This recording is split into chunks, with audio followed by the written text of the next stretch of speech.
నమస్తే, welcome to Zee News afternoon bulletin. నేను Manisri. Bulletin ముందుగా హెడ్లైన్స్ చూద్దాం.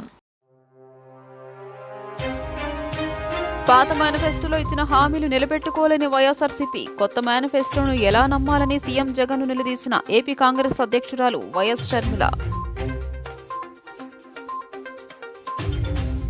వైఎస్ఆర్సీపీ మేనిఫెస్టో ఫట్, కూటమి super 6 block buster hit. Nellore జిల్లాలో నిర్వహించిన ప్రజాగళం సభల్లో చంద్రబాబు. ఎన్నికల ప్రచారంలో సినీ నటుడు వరుణ్ తేజ్ తన బాబాయిని గెలిపించాలంటూ పిఠాపురం నియోజకవర్గ ఓటర్లను అభ్యర్థన.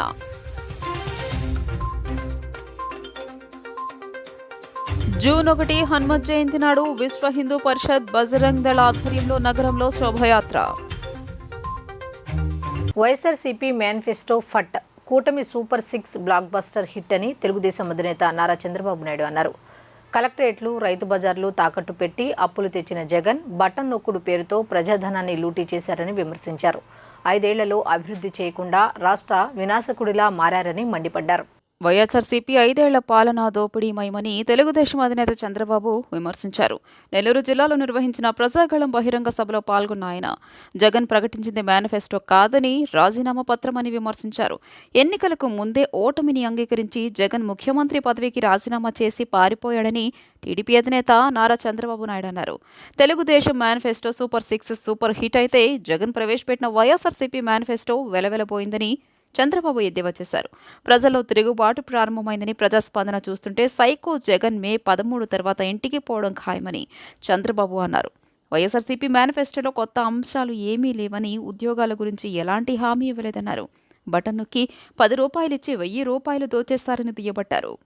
ఒక్క అభివృద్ధి పని చేయకుండా 13 లక్షల కోట్లకు పైగా అప్పు చేశారని విమర్శించారు. పేదరికం లేని సమాజం చూడటమే తన జీవితాశయమని చంద్రబాబు వెల్లడించారు. తెలుగుదేశం అధికారం చేపడితే ఉద్యోగులు, ఉపాధ్యాయులతో పాటు అంగన్వాడీలు, ఆటో కార్మికులు, చేనేత కార్మికులకు సమస్యలు పరిష్కరిస్తామని ప్రకటించారు. ఈ రోజు చెప్పాడు జగన్మోహన్ రెడ్డి, చేతులెత్తేశాడు. మన election manifesto super 6 super hit.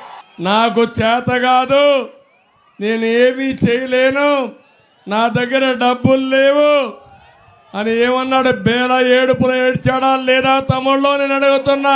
ఒక నాయకుడికి ఒక విజన్ ఉండాలి, పరిపాలనా దక్షత ఉండాలి, సంపద సృష్టించాలి, ఆదాయాన్ని పెంచాలి.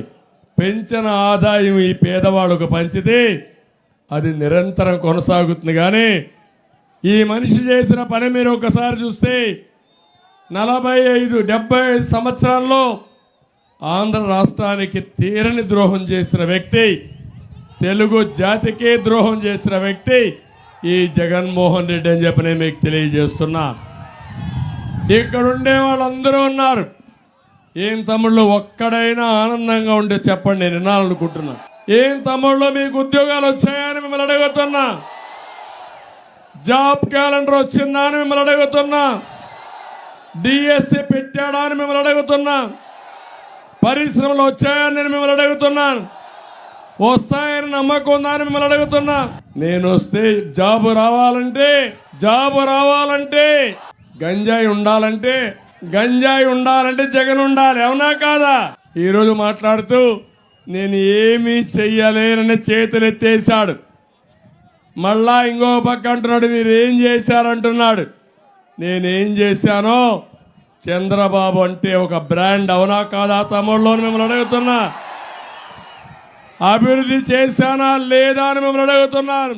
తన బాబాయ్ జనసేన అధ్యక్షులు పవన్ కళ్యాణ్ కోసం సినీ నటుడు వరుణ్ తేజ్ రంగంలోకి దిగాడు.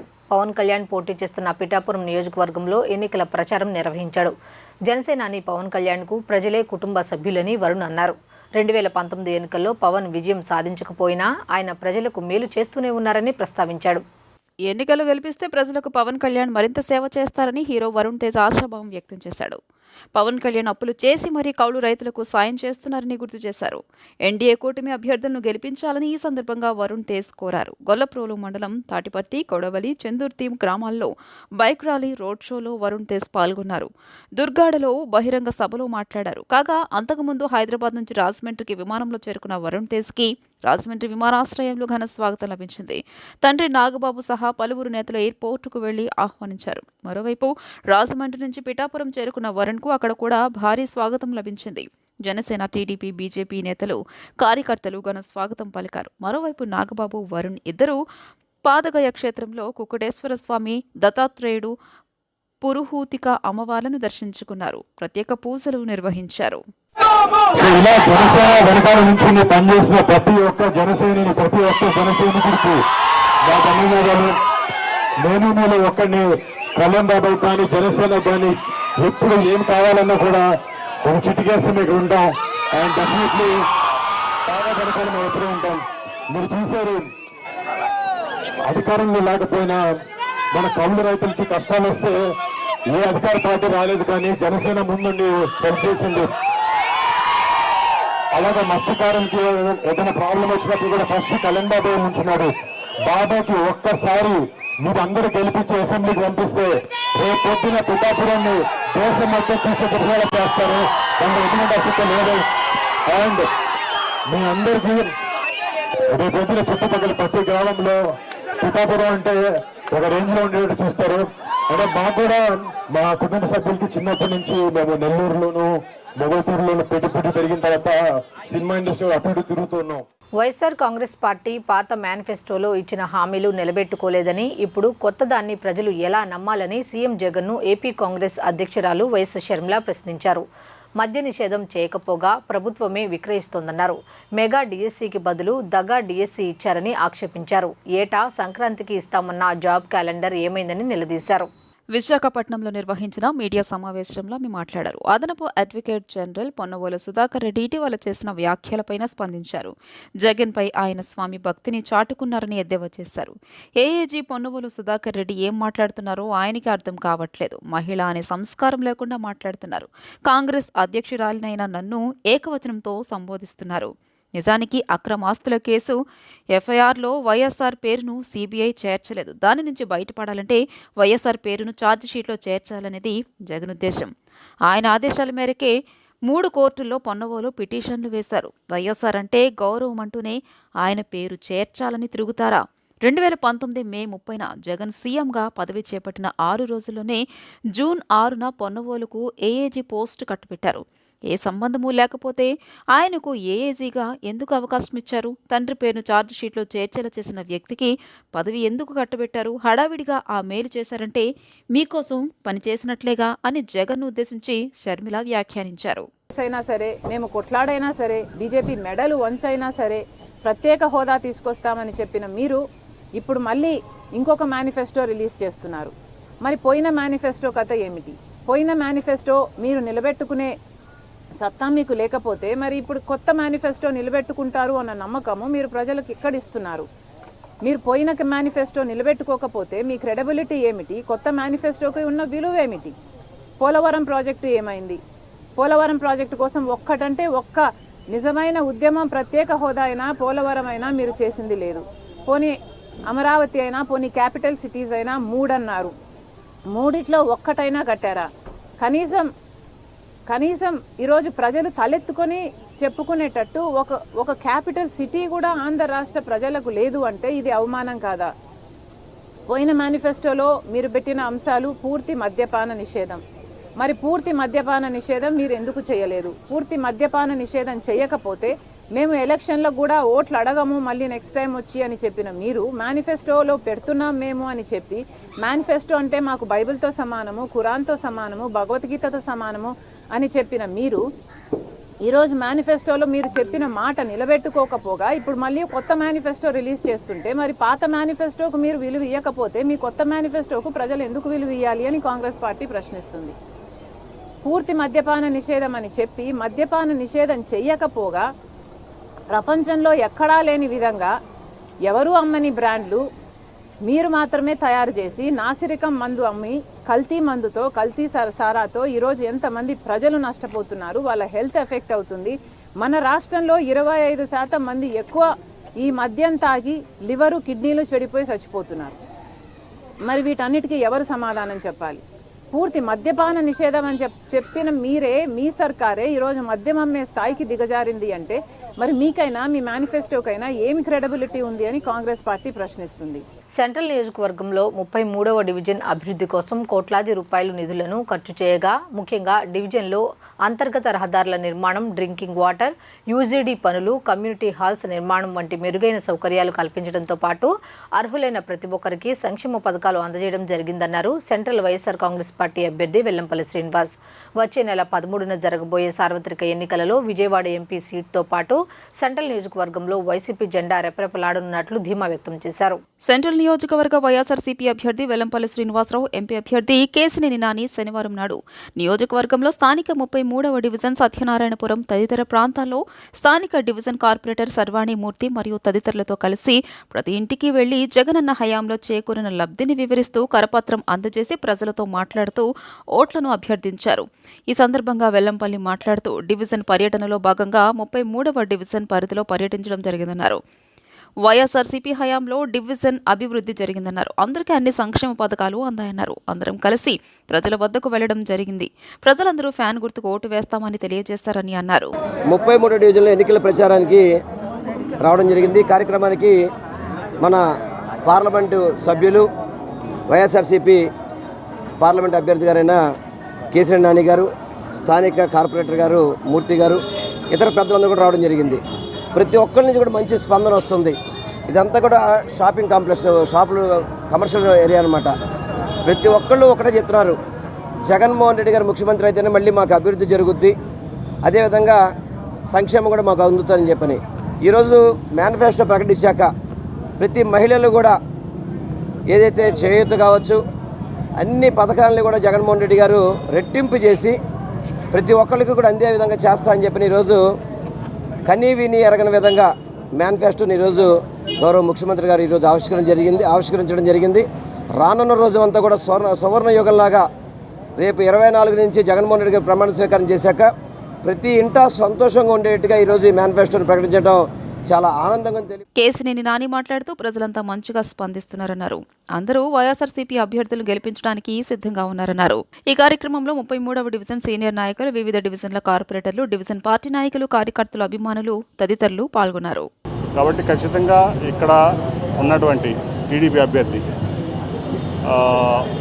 బోండమ్మ మొదటి నుంచి చెప్తున్నాను నేను, అతను ఒక రౌడీ ఎలిమెంటు, గొండ ఎలిమెంటు, అతను ఒక కాలకేయుడు, కీచకుడు, కామాంధుడు.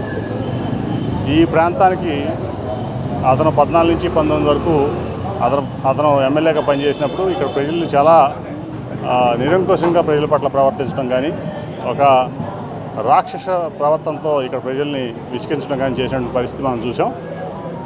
స్వతంత్ర సమర యోధుల భూ కబ్జాలు, బుడమేరు కబ్జాలు, అట్లాగే ఇక్కడ ఉన్నటువంటి అవినీతి, అట్లాగే వీసెంట్ రోడ్లో ప్రతి వ్యాపారస్తుడి దగ్గర దందాలు వసూలు చేయటం, డాక్టర్స్ని బ్లాక్మెయిల్ చేయటం, ఏదైతే సూర్యరావుపేట చుట్టుపక్కల ఉన్న డాక్టర్స్ బ్లాక్మెయిల్ చేయటం, ఇట్లా వ్యాపారస్తులు బ్లాక్మెయిల్ చేయడం, ఇవన్నీ చేసినటువంటి వ్యక్తి.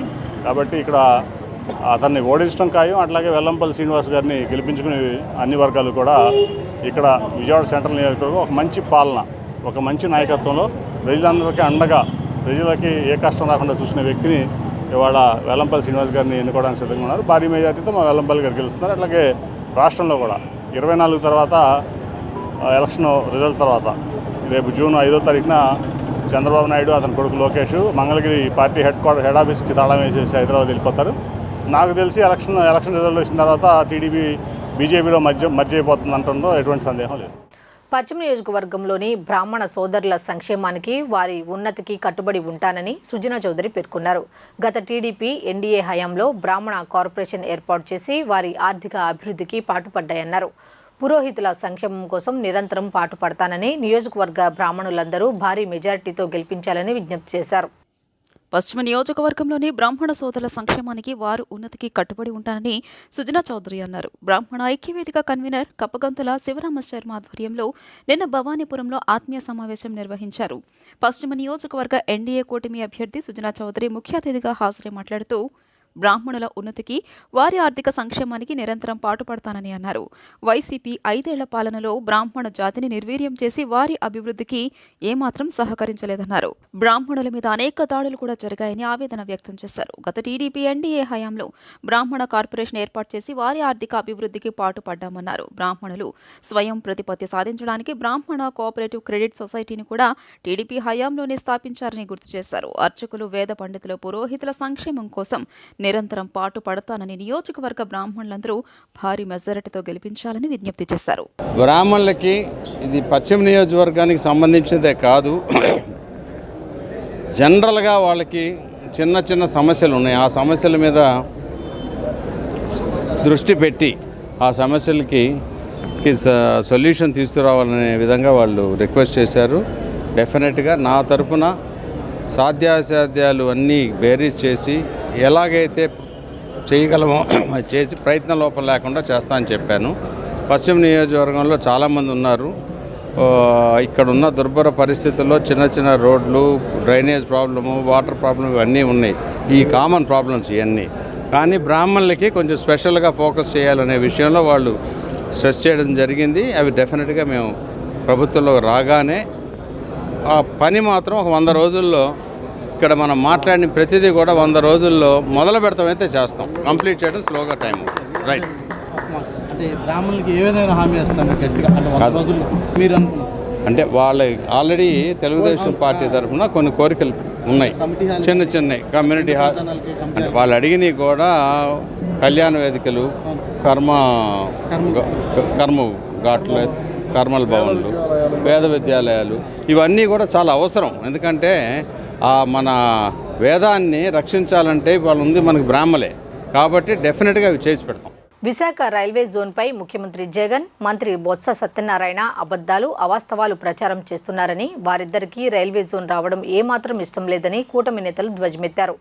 రైల్వే జోన్కి కేంద్రం నిధులు ఇచ్చినా భూమిని ఇంతవరకు కేటాయించలేదని, 2020-21లోనే కేంద్రం 106 కోట్ల రూపాయల నిధులను విడుదల చేసినా వాటిని వినియోగించకపోవడంతో వెనక్కి వెళ్లిపోయాయని వివరించారు. రైల్వే జోన్పై విమర్శలు వెల్లువెత్తడంతో 2023 డిసెంబర్లో ముడసర లోవలోని ముంపు ప్రాంతంలో భూ కేటాయింపులు చేశారని తెలిపారు. ఈ మేరకు శనివారం టీడీపీ కేంద్ర కార్యాలయంలో నిర్వహించిన మీడియా సమావేశంలో కూటమి నేతలు లంకా దినకర్, పిల్లి మాణిక్యాలరావు, జనసేన అధికార ప్రతినిధి గౌతమ్ వైసీపీ ప్రభుత్వంపై విరుచుకుపడ్డారు. లంకా దినకర్ మాట్లాడుతూ కేంద్రం నిధులిచ్చిన ముఖ్యమంత్రి, మంత్రి బొత్స తప్పుడు ప్రచారం చేస్తూ ఉత్తరాంధ్ర ప్రజలను వంచేందుకు ప్రయత్నిస్తున్నారని మండిపడ్డారు. ముంపు ప్రాంతాల్లో భవనాలు కట్టడం సాధ్యం కాదని కేంద్ర మంత్రి సాక్షాత్తు పార్లమెంట్లోనే వెల్లడించారని తెలియజేశారు. మునిగిపోయే భూములను చూపి రైల్వే జోన్కు భూములిచ్చినట్లుగా చెప్పడం ఉత్తరాంధ్ర ప్రజలను మోసం చేయడం కాదా అని మండిపడ్డారు. బీజేపీ అధికారంలోకి వచ్చాక ఏడాదికి సగటున 7,500 కోట్ల రూపాయలను ఏపీ రైల్వే అభివృద్ధికి కేటాయించిందని తెలియజేశారు. మంత్రి బొత్సకు కేంద్ర మంత్రి పీయూష్ గోయల్ను విమర్శించే స్థాయి లేదని లంకా దినకర్ ఫైర్ అయ్యారు. అనంతరం పిల్లి మాణిక్యాలరావు, గౌతమ్ మాట్లాడుతూ విభజన సమయంలో జగన్ ఎంపీగా పార్లమెంట్లోనే ఉన్నారని, అప్పుడే విశాఖ రైల్వే జోన్ సమస్యపై ఎందుకు మాట్లాడలేదని ప్రశ్నించారు. పోలవరం ప్రాజెక్టు నుంచి ఇతర ప్రాజెక్టులన్నింటినీ వైసీపీ సర్కార్ తుంగలోకి తొక్కిందని మండిపడ్డారు. విధ్వంసక పాలన చేస్తున్న వైసీపీ ప్రభుత్వానికి ప్రజలే తగిన బుద్ధి చెప్పాలని కూటమి నేతలు కోరారు. ఇప్పుడు ఉన్నటువంటి వైకాపా ప్రభుత్వం జగన్మోహన్ రెడ్డి గారు 2019లో అధికారంలోకి వచ్చిన తర్వాత రైల్వే జోను ఆలస్యం కావటానికి గల వాస్తవ కారణాలన్నీ సహేతుకంగా గతంలో అనేక సందర్భాల్లో మేము తెలియపరిచాం. మళ్ళీ నిన్న ఒక మంత్రిగా ఉండి బొత్స సత్యనారాయణ గారు అవాస్తవాలని అవాకులు చవాకులుగా విశాఖపట్నంలో మాట్లాడారు. ఏదైతే మాట్లాడారో మరొకసారి రైల్వే జోన్కి సంబంధించినటువంటి వాస్తవాలు, అదేవిధంగా రైల్వే శాఖకి సంబంధించి రాష్ట్రానికి కేంద్ర ప్రభుత్వం ఏ విధంగా చేయూతనిచ్చి ముందుకు వెళ్ళిందనే అంశాలని మీ దృష్టికి తేవటానికి ఈ యొక్క అత్యవసర విలేకరుల సమావేశాన్ని ఎన్డీఏ కూటమి నేతలతోటి ఈరోజు పెట్టడం జరిగింది. ముఖ్యంగా ఒక్కసారి గమనిస్తే విశాఖపట్నం బీఆర్టీఎస్ రహదారి కోసం ఆర్టీసీ కాంప్లెక్స్ దగ్గర నుంచి రైల్వే స్టేషన్ వరకు ఉన్న రైల్వే భూములను తీసుకొని ప్రత్యామ్నాయంగా ముడసర్లోవా రిజర్వాయర్ వద్ద 52 ఎకరాల 20 సెంట్ల భూమిని, అది ముంపు భూమి, రైల్వే జోన్ కోసం ఇచ్చాము అనేటటువంటి అసత్య ప్రచారాన్ని బొత్స సత్యనారాయణ గారు చేశారు. ఆంధ్రప్రదేశ్ కూడా వేగవంతంగా అభివృద్ధి చెందుతుందని చెప్పేసి ఆ రోజు అనేకమైనటువంటి మాటలు చెప్పారు. వాటిల్లో ముఖ్యంగా రైల్వే జోను మేము ఆంధ్రప్రదేశ్కి ఇస్తున్నాము. రైల్వే జోన్ ద్వారా అక్కడ రవాణా పెరగటం కానీ అనేకమైనటువంటి అభివృద్ధి కార్యక్రమాలు జరగటం కానీ ఉంటుందని చెప్పేసి నమ్మబలికి ఆ చట్టంలో పెట్టినటువంటి పరిస్థితి ఉంది. విభజన చట్టం ఆ రోజు ఆంధ్రప్రదేశ్ తరఫున చేసేటప్పుడు రాష్ట్రం విడిపోయినప్పుడు 2014కి ముందు మంత్రిగా భారీ పరిశ్రమల, పంచాయతీ, రవాణా, మార్కెటింగ్ శాఖ మంత్రిగా బొత్స సత్యనారాయణ ఉన్నాడు. ఆయన రైల్వే జోను పట్ల చిత్తశుద్ధి కనుక ఉంటే, రైల్వే జోను తొందరగా తెచ్చుకోవాలని కనుక ఉంటే, రైల్వే జోను ఉత్తరాంధ్రలోనే ఉండాలని ఉత్తరాంధ్ర ప్రజలు కోరుకున్నట్లుగా ఆయనకు కూడా ఉంటే విభజన చట్టం తయారు చేసేటప్పుడే ఎటువంటి అవరోధాలు లేకుండా రాష్ట్రంలో ఆంధ్రప్రదేశ్లో అక్కడ విశాఖ పాయింట్గా జోన్ వచ్చేటట్టు ఆయన ఏర్పాటు చేసుకోవాల్సింది ఉంది. ఈ ఛార్జ్ షీట్ అని చెప్పి ప్రజల ముందుకు ఏదైతే ఒక బుక్ లాంటిది తీసుకొచ్చామో ఆ రోజే చెప్పాం, ఈ ప్రభుత్వం కేవలం అబద్ధాలు చెప్పడానికి తప్ప పని చేయడానికి రాలేదు, అధికారం ఎక్కలేదు అని చెప్పి మేము పదే పదే చెప్తా ఉన్నాము. నిన్న కూడా అట్లాంటిదే ఒక సంఘటన. కేవలం వైఎస్ఆర్ కాంగ్రెస్ పార్టీలో ఒక సీనియర్ నాయకుడు ఆ రోజు కాంగ్రెస్ పార్టీలో ఏదైతే విభజన చట్టం ఆంధ్రప్రదేశ్ విభజించబడిన టైంలో ఒక మంత్రిగా ఉన్న మనిషి, మళ్ళీ ఇప్పుడు కూడా మంత్రిగా వ్యవహరిస్తున్న మనిషి బొత్స సత్యనారాయణ గారు ఈరోజు అబద్ధాలు మళ్ళీ చెప్పిన అబద్ధాలే చెప్పడానికి మళ్ళీ చెప్తా ఉన్నాడు. అమరావతి కాపునాడు పేరుతో చందాలు వసూలు చేసే కలెక్షన్ కింగ్ సుంకర శ్రీను అని ఆల్ ఇండియా కాపు ఫెడరేషన్ రాష్ట్ర కార్యనిర్వాహక కార్యదర్శి ఆళ్ల తారక రామారావు మండిపడ్డారు. ఊసరవెల్లికి సుంకర శ్రీనుకు పెద్ద తేడా ఉండదని ఆయన విమర్శించారు. మద్యానికి డబ్బులకి కక్కుర్తిపడి ఎప్పటికప్పుడు పార్టీలు మార్చే చరిత్ర శ్రీనుది అని ఆయన ఆగ్రహం వ్యక్తం చేశారు. సింగ్నగర్లోని ఆల్ ఇండియా కాపు ఫెడరేషన్ కార్యాలయంలో ఏర్పాటు చేసిన విలేకరుల సమావేశంలో ఆళ్ల తారక రామారావు మీడియాతో మాట్లాడారు. ఈ సందర్భంగా వైసీపీ నేత సుంకర శ్రీనుపై పలు విమర్శలు చేశారు. బోండవమపై అనుచిత వ్యాఖ్యలు చేస్తే సహించేది లేదని హెచ్చరించారు. ఒళ్ళు దగ్గర పెట్టుకుని మాట్లాడాలని వార్నింగ్ ఇచ్చారు. ప్యాకేజ్ ఇస్తే ఏ పార్టీలోకైనా వెళ్లిపోయే చరిత్ర సుంకర శ్రీనుదని మండిపడ్డారు. నోరు అదుపులో పెట్టుకోకపోతే కాపులు నీకు బుద్ధి చెప్పేందుకు సిద్ధంగా ఉన్నారని అన్నారు. స్థాయి మర్చి బోండా ఉమపై విమర్శలు చేస్తే తగిన గుణపాఠం చెప్తామన్నారు. అమరావతి కాపునాడు అధ్యక్షుడు అని పిలువబడే కబాడీ సీను, కలెక్షన్ కింగ్ అనే నిక్నేమ్తో పిలువబడే కబాడీ సీను నీతికి నిజాయితీకి మారుపేరైనటువంటి మా కాపు నాయకుడు బోండా ఉమా గారి మీద అసత్య ప్రేలాపనలో తెలటం జరిగింది. అయ్యా అమరావతి కాపునాడు అధ్యక్షులు కబాడీ సీను గారు, మీరు 5,000 రూపాయలకి అమ్ముడుపోయేటటువంటి స్థాయి మీది. మీరు మాట్లాడేటప్పుడు నా స్థాయి ఏంటి, నేను మాట్లాడే విధానం ఏంటి అనేది తెలుసుకుని మాట్లాడటం చాలా మంచిది. అది కాకుండా మీరు నిన్నగాక మొన్న వైసీపీలో ఉంటూ వైసీపీకి రాజీనామా చేశారు. అంటే మీడియా మిత్రులు మీరు అందరూ గమనించాలి, వైసీపీకి రాజీనామా చేశాడంటే వైసీపీ ఆయనకి నచ్చలా. వైసీపీలో ఉన్నటువంటి నాయకులు అందరూ కూడా ఆయనకి వెధవలనే సమానులనే అనే విధంగా ఆయన రాజీనామా చేసేసేసి ఆయన ఆఫీసు పెట్టి ఆ ఆఫీసు ప్రారంభోత్సవానికి మా నాయకుడైనటువంటి బోండా ఉమేశ్వరరావు గారిని పిలవటం జరిగింది. అయ్యా కబాడీ సీన్ గారు, మీరేం మాట్లాడుతున్నారు?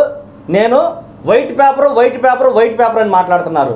అంటే నువ్వు నీ ఆఫీసు ఓపెనింగ్కి పిలిచే టైం వరకు బోండా ఉమామహేశ్వరరావు గారు వైట్ పేపరే.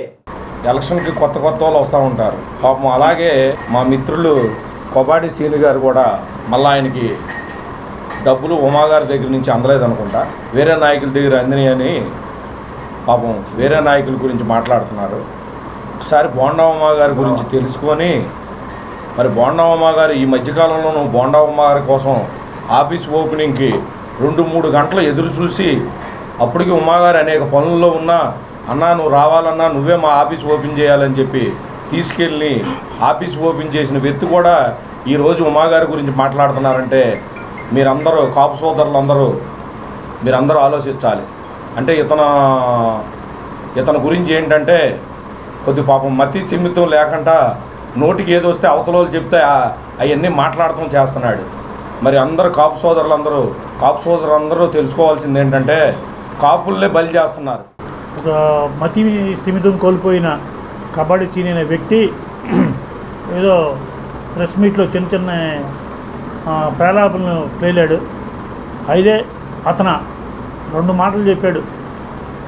నేను రంగా గారు అనుచరుడు, నేను రంగా గారికి అది చేశాను, రంగా గారికి ఇచ్చేశాను. రంగా గారు అబ్బాయి వంగవీటి రాధా రాజకీయ భిక్ష పెట్టిన వెల్లంపల్లి శ్రీనుకి నువ్వు సపోర్ట్ చేస్తుంటే నువ్వు డైట్గా పోతే వెనుపోటు కూడా కాదు, డైట్ పొడుస్తున్నావు. నీ స్థాయి ఏంటి, ఆడి స్థాయి ఏంటి? కాకపోతే రాధాబాబుకి వెన్నుపోటున్న రాజకీయ భిక్ష పెట్టిన వెల్లంపల్లి శ్రీనుకి నువ్వు చేస్తున్నావంటే అంత నీచమైనది ఇంకా నీచమైన పదవి లేదు. రెండోది నువ్వు మొన్న గొండ ఉమ్మ గారిని వస్తే గెలిపిస్తానని చెప్పి మొన్న కార్యాలయం ఓపెన్ చేసావు. కార్యాలయం ఓపెన్ చేసిన 10 రోజులకి నీకు ప్యాకేజీ వచ్చిందా? ఎంత ప్యాకేజీ వచ్చింది నీకు? ఈ ప్యాకేజీకి 1000, 2000కి అమ్ముడుపోవడం కరెక్ట్ కాదు. అయితే నువ్వు మా ఆగర్భ శత్రువైన అవినాష్కి నువ్వు వెన్నుండి నడుస్తున్నావు. నువ్వు అది ఒక్కసారి నీ ఆత్మ పరిశీలన చేసుకో. చెన్నిపాటి శ్రీని గారు వచ్చారు. చెన్నిపాటి శ్రీని గారు ఎవరు? రంగారు బామ్మర్ది, రంగారు అబ్బాయి ఉన్నాడు. అతను అడుగుజాడలు నడుస్తున్నాడు. తెలుగుదేశం అనేది ఆ రోజున రాధాబాబు గారు క్లారిటీ ఇచ్చేశారు. నువ్వెవడో చెప్పడానికి. రాష్ట్రం అభివృద్ధి చెందాలంటే చంద్రబాబును గెలిపించాలని తెలుగుదేశం పార్టీ నాయకురాలు నగర మాజీ మేయర్ తాడి శకుంతల పిలుపునిచ్చారు. రాష్ట్ర ప్రగతితో పాటు అమరావతి రాజధానిగా కొనసాగాలంటే ఓటు చీలకుండా ఎన్డీఏ కూటమి అభ్యర్థులను బలపరచాలని పిలుపునిచ్చారు. శనివారం ప్రెస్ క్లబ్లో నిర్వహించిన విలేకరుల సమావేశంలో ఆమె మాట్లాడారు. ప్రభుత్వ వ్యతిరేక ఓటు చీలకూడదని పవన్ కళ్యాణ్ ఇచ్చిన పిలుపుతో రాష్ట్రంలో మార్పు వచ్చిందని చెప్పారు. ఎన్నికల్లో వైకాపాను గద్దెదింపి రాజధాని అమరావతిని కాపాడుకోవాలని తెలియజేశారు. రాష్ట్ర భవిష్యత్తు కోసం దళితులు, గిరిజనులు, బీసీలు, మైనార్టీలు ఎక్కువగా తెదేపాలో చేరడం శుభపరిణామమన్నారు. గిరిజన ఐకాస్ అధ్యక్షుడు మాదిగని గురునాథం మాట్లాడుతూ మాల, మాదిగ, రెల్లి కార్పొరేషన్లు ఏర్పాటు చేసిన ప్రభుత్వం ₹1 కూడా వాటికి కేటాయించలేదని విమర్శించారు. ఎన్నికల్లో ప్రజలు ఓటుతోనే వైకాపాకి బుద్ధి చెప్పాలన్నారు. ప్రజా సోషలిస్టు కూటమి ఎన్డీఏకు మద్దతు ప్రకటిస్తుందని జైబాబు తెలియజేశారు. అమరావతిలో రాజధాని కొనసాగాలంటే తెదేపాను గెలిపించాలని కోరారు. వారి సపోర్ట్ నాకు ఎప్పుడూ ఉంది. ఎందుకంటే సామాజిక నేపథ్యంలో వారి యొక్క ఆలోచన విధానాలు ఎప్పుడూ కమిటెడ్గానే ఉన్నాయి. కానీ డిఫర్ అయ్యేటప్పుడు డిఫర్ అయిన పరిస్థితులు కూడా ఉన్నాయి. ఎప్పుడైతే బీజేపీతో ఇదో ఎంతో డిఫర్ అయిన పరిస్థితులు ఉన్నాయి. కానీ ఇవాళ లోకేష్ చంద్రబాబు నాయుడు భార్య, లోకేష్ బాబు భార్య, ఫ్యామిలీ కూడా ఈ రాష్ట్ర మార్పు కొరకు పనిచేస్తున్న విధానం చూడడం, ముఖ్యంగా చంద్రబాబు నాయుడు గారిని అరెస్టు చేసినప్పుడు జరిగిన అన్యాయం, అక్రమం, శోచనీయమైన విషయాలకి స్పందించవలసిన వ్యక్తిగా, ఆలోచన పరురాలుగా నేను తీసుకునే నిర్ణయాన్ని మీడియా మిత్రులు సహృదయంతో తీసుకువెళ్తారని, ఆ వైపుగా ఈరోజు ఈ నగరంలో 3 ఎమ్మెల్యేలు ఈ 7 నియోజకవర్గాల నుంచి కేసినేని చిన్ని గారు చేస్తున్న బ్రహ్మాండమైన పోరాటానికి సపోర్టుగా అన్ని జిల్లాలు, రాష్ట్రమంతా పనిచేసే పరిస్థితులు ఉన్నప్పటికీ తక్కువ సమయంలో ఈ విజయవాడ నగరం మీద కాన్సన్ట్రేట్ చేయాలనుకున్నప్పుడు సుజనా చౌదరి గారు వంటావు, బోండా ఉమ్మగారికి సెంట్రల్, గద్దె రామ్మోహన్ గారు చిరకాల మిత్రులు ఆయనకి ఈస్ట్ ఇచ్చిన నేపథ్యంలో మేమందరం కూడా పేద, బడుగు, దళిత వర్గాల నాయకులుగా, బీసీలుగా, మహిళా ఉద్యమకారులుగా ఈరోజు మేము ముందుకు రావాలని నిర్ణయించుకున్నాం. కేంద్ర ప్రభుత్వం రాష్ట్రాన్ని అన్ని విధాలా మోసం చేసిందని ప్రత్యేక హోదా సాధన సమితి అధ్యక్షులు చలసాని శ్రీనివాస్ అన్నారు. రాష్ట్ర వ్యాప్త ఎన్నికల చైతన్య పోరాట యాత్రలో భాగంగా శనివారం ఆయన విజయవాడకు వచ్చారు. ఈ నేపథ్యంలో విజయవాడ ప్రెస్ క్లబ్లో విలేకరులతో మాట్లాడారు. ప్రత్యేక హోదాతో పాటు విభజన హామీలు అమలు చేస్తామని మోసం చేసిన భాజపాకు ఎందుకు ఓటేయలేదని ప్రశ్నించారు. ఎక్కువ ఎంపీ సీట్లు ఇస్తే కేంద్రం మెడలు వంచుతామని చెప్పిన ముఖ్యమంత్రి జగన్ తన కేసుల భయంతో ఢిల్లీ పెద్దల ముందు మోకలిరాలని విమర్శించారు. గతంలో భాజపాకు భాగస్వామిగా ఉన్న చంద్రబాబును ఎన్నో రకాలుగా వేధించారని చెప్పారు. పాచిపోయిన లడ్డూలు ఇచ్చి రాష్ట్రాన్ని మోసం చేశారని భాజపాని విమర్శించిన జనసేన అధినేత పవన్ కళ్యాణ్ నేడు నోరు మెదపకపోవడం విచారకరమన్నారు. కుల, మత, వర్గాలకు అతీతంగా ప్రతి ఒక్కరూ ఓటు హక్కును వినియోగించుకోవాలని, ఎలాంటి ప్రలోభాలకు లోను కాకుండా నిజాయితీ పరులను గెలిపించాలని కోరారు. విశ్రాంత ఐఏఎస్ అధికారి బండ్ల శ్రీనివాస్ మాట్లాడుతూ దేశంలో రాజ్యాంగం ప్రమాదంలో పడిందని, భాజపా ప్రభుత్వం పడిపోయి కొత్త ప్రభుత్వం వస్తేనే ప్రజలకు న్యాయం జరుగుతోందని చెప్పారు. సమితి సంయుక్త కార్యదర్శి తాటికొండ నరసింహారావు మాట్లాడుతూ ఆంధ్రుల హక్కుల కోసం చలసాని శ్రీనివాస్ నేతృత్వంలో 30 ఏళ్లుగా పోరాడుతున్నామని చెప్పారు. సమితి ఎన్టీఆర్ జిల్లా కార్యదర్శి దోనిపడి శంకర్ మాట్లాడుతూ ప్రత్యేక హోదాకు కట్టుబడ్డ వామపక్ష పార్టీలకు ప్రజలు అండగా నిలవాలని కోరారు. ఈ సమావేశంలో ఏఐటీయూసీ రాష్ట్ర అధ్యక్షుడు ఆర్ రవీంద్రనాథ్, సమితి నాయకులు పి బుల్లిరాజు, అరవవల్లి శివరావు తదితరులు పాల్గొన్నారు. ఇంతకుముందే గౌరవనీయులు రాష్ట్ర చీఫ్ ఎన్నికల అధికారి మీనా గారికి మేము శ్రీనివాస్ గారు అందరూ కలిసి వెళ్ళి వినతి పత్రం ఇచ్చి వచ్చాం. ఇంకా అనుమతి రాలేదు కదండి. మాకు అనుమతి ఇవ్వలేదు. ఎందుకనో వారు రాజ్యాంగ హక్కుల పరిరక్షణ సమితి వారు, అలాగే ప్రత్యేక హోదా విభజన హామీల సాధన సమితి మేము అనుమతి ఇస్తే అడ్డమైన బూతులు మాట్లాడే వాళ్ళకి కూడా అనుమతించే గొప్పవాళ్ళు.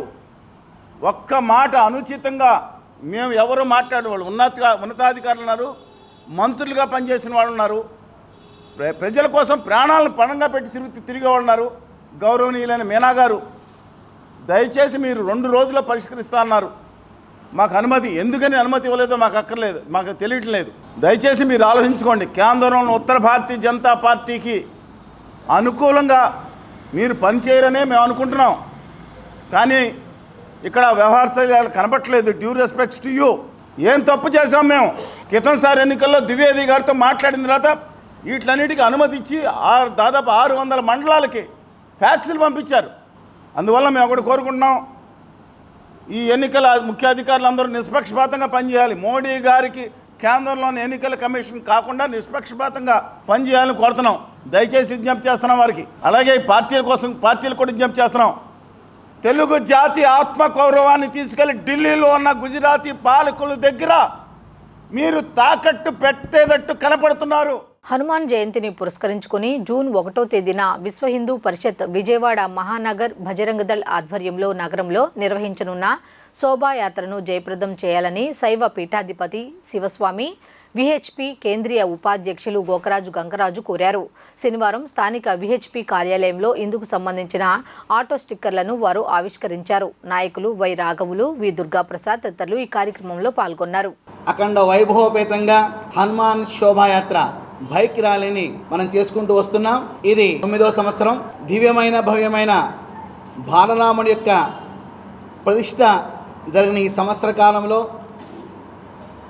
రామభక్త హనుమాన్ జయంతి సందర్భంగా శోభాయాత్ర చేసుకోవటం ఎంతో ఆనందదాయకం. మరొకసారి విజయవాడలో ఉన్న హిందువులందరికీ చైతన్యపరుస్తూ 1వ తారీఖున జూన్ నెల నుంచి సాయంత్రం 4 గంటల నుంచి మన బిఆర్టీఎస్ రోడ్లో ఉన్న రామకోడి దగ్గర నుంచి ఈ బైక్ ర్యాలీ 4 గంటలకు ప్రారంభించుకుని ప్రయాణం చేస్తూ పాల ఫ్యాక్టరీ దగ్గర ముగింపు కార్యక్రమాన్ని మనం ఎప్పుడు చేస్తున్నాం. అలాగే ఈ సంవత్సరం మరింత ఉత్సాహవంతంగా దేశం కోసం, ధర్మం కోసం, సామాజిక చైతన్యం కోసం, హిందూ సంఘట శక్తి ప్రదర్శన కోసం మనందరము కలిసి ఈ బైక్ ర్యాలీని వేలాదిగా ప్రజలందరూ పాల్గొని రామభక్తిని చాటుకుంటూ హనుమంతుడి సేవలో మనందరం తరిద్దాం. అందరికీ శుభ ఆహ్వానం. శుభం భూయా. హనుమాన్ శోభాయాత్ర మన విజయవాడలో ఎంతో ఘనంగా, ఎంతో ప్రశాంతంగా మనం 2015 సంవత్సరం నుంచి ఇప్పటి వరకు జరుపుకుంటూ వస్తున్నాం. అలాగే జూన్ 1వ తారీఖున ఈ కార్యక్రమం స్వామివారు, అలాగే హిందూ బంధువులంతా కూడా పెద్ద సంఖ్యలో దీంట్లో పాల్గొని జయప్రదం చేయాలని కోరుకుంటున్నాను. చాలా సంతోషం. ఇంకేదంటే మన రామ మందిరం నిర్మించిన తర్వాత మొట్టమొదటిసారిగా మనం ఈ కార్యక్రమం ఇక్కడ చేసుకుంటాం. మనకి చాలా సంతోషంగా ఉంటుంది. ఇంకేదంటే పెద్ద సంఖ్యలో చాలామంది భక్తులు అయోధ్య వెళ్ళి దర్శనం చేసుకుని వచ్చిన సమయం. వాళ్ళంతా ఎవరైతే వెళ్ళారో వాళ్ళంతా కూడా ఈ కార్యక్రమంలో పాల్గొంటారు. తప్పకుండా ఈ కార్యక్రమాన్ని ప్రతి ఒక్కరూ కూడా జయప్రదం చేయాలని కోరుకుంటున్నాను. హనుమంతుడి రూపంలో వాళ్ళు ప్రదర్శన చేసి లోకానికి పరిచయం చేద్దాం. అందరూ కూడా ఈ కార్యక్రమంలోకి ముందుకు రండి అని మరొకసారి ప్రార్థన చేస్తూ ముగిస్తాను. మీ అందరికీ తెలుసు, నాసే రోగ హరైసం తీరా జపత నిరంతర హనుమంతు వీర. ఎటువంటి రోగాలు కూడా దూరం అవుతాయి హనుమంతుడిని స్మరించిన మాత్రాన. ఆయన అష్టసిద్ధి నవనిధి కేదాత అశ్వర దీన జానకి మాత అంటారు. అష్టసిద్ధులు కలిగిన మహానుభావుడు ఆయన. నిజంగా ఈ ర్యాలీలో 100 సార్లు మనం హనుమాని అనుకున్నా, జై శ్రీరామ్ అని చెప్పినా వాళ్ళకి ఏదో ఒక రూపంలో ఆయన వచ్చి సహాయం చేస్తాడని, అది కూడా భూత పిశాచ నికటనే అవి మహావీర జప నామస్తున్నాడు. ఎటువంటి భయాలు ఇవన్నీ కూడా దూరం చేసి మహాశక్తి కలిగినటువంటి వాడు హనుమంతుడు. వార్తలు ముగించే ముందు హెడ్లైన్స్ మరొకసారి చూద్దాం. పాత మేనిఫెస్టోలో ఇచ్చిన హామీలు నిలబెట్టుకోలేని వైఎస్ఆర్సీపీ. కొత్త మేనిఫెస్టోను ఎలా నమ్మాలని సీఎం జగన్ను నిలదీసిన ఏపీ కాంగ్రెస్ అధ్యక్షురాలు వైఎస్ షర్మిల. వైఎస్ఆర్సీపీ మేనిఫెస్టో ఫట్, కూటమి super 6 block buster hit. Nellore జిల్లాలో నిర్వహించిన ప్రజాగళం సభల్లో చంద్రబాబు. ఎన్నికల ప్రచారంలో సినీ నటుడు వరుణ్ తేజ్ తన బాబాయిని గెలిపించాలంటూ పిఠాపురం నియోజకవర్గ ఓటర్లను అభ్యర్థన.